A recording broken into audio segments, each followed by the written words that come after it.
Hey guys, to find and export your history on Kraken, you need to use the Document Center on the Kraken website, not the mobile app, though it is available in the Kraken and Kraken Pro web platforms. You cannot directly export from the app.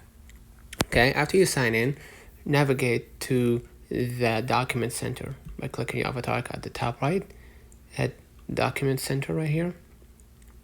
Okay, and by checking your profile icon and selecting documents in the export section, you're gonna see create export.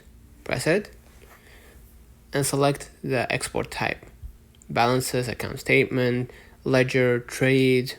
Okay, afterwards you're gonna set the filter, right?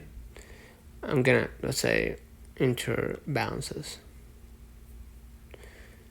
Set the filter, including date range. Using smaller ranges for larger data sets can speed up process.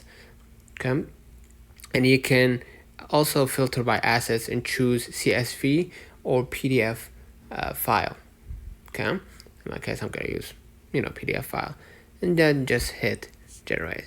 Check the export list for your request status. Processing time varies based on data volume. You'll need to manually check the page for completion. Once ready, click the download icon to download the file right here. And basically, that's it. Let me know in the comments if this video helped you. Don't forget to like and subscribe. See you in the next one.